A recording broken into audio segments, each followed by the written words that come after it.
Coverage of the State of the Union this morning. Joining us, Professor Kevin McMahon from Trinity College. And I want to start right where she left off there.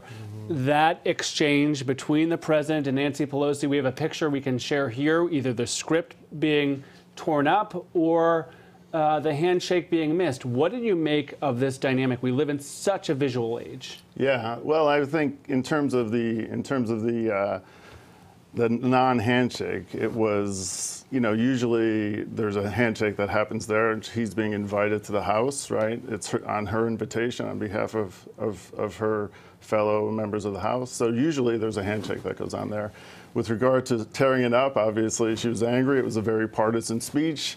I don't think I've ever heard a chant of 4 more years when a president has given a State of the Union address. It's pretty unusual, and it was certainly a lot of sort of Republican red meat that he was trying to get across. Say more about the substance there. Is there anything else that really struck out at you in the president's speech? Yeah, no, so the beginning, I think, is sort of an appeal to sort of the middle, right, in terms of independents or people who might be open to vote for him. So he's talking about the economy. It was very Reagan-esque in the sense that Reagan ran this famous commercial in 1984 saying, it's morning in America, right, that the economy has come back from 1980 at the time. So I think Trump was trying to do that a bit, but then he moved into sort of a long list of Republican talking points. Talk about abortion, talked about guns.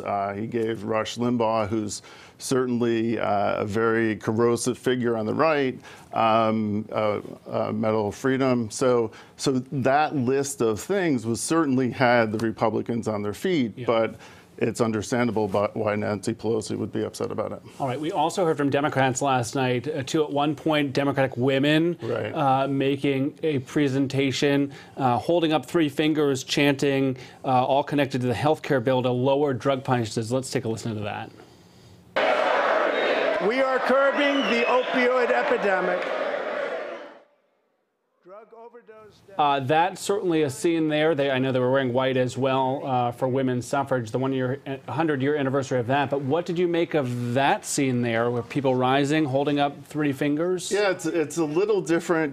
This, as you suggested earlier, gets to the nature of our politics, that it's much more divisive. Typically, you have just people standing up sometimes and applauding, and then the Democrats might be sitting down. But to have a sort of a mini protest in that is certainly unusual. They certainly wore white in previous years since the beginning of Trump's term, but a little bit of a protest there. And I think at one point you saw Nancy Pelosi sort of scolding somebody. I'm not sure what was going on there. But the last point I want to touch upon this morning, if I can, this afternoon at 4 o'clock here on Fox 61, across all of our platforms, we're going to be covering this impeachment vote. Right.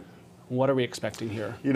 As expected, that he will not be found, he will not be removed from office. The Republicans most likely will be a party line vote. Maybe Joe Manchin from West Virginia, a Democrat, might join to acquit.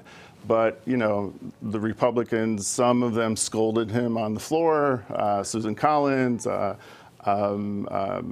Murkowski from Alaska, but at the end, they're going to vote to make sure he stays in office, which is not a surprise at all. All right, folks can catch that at 4 o'clock this afternoon. Meanwhile, you're not going anywhere this morning, because in a little bit later, we're going to talk about Connecticut politics, the State of the State address. That's coming up as well. But for now, Team America, we'll send it back to you.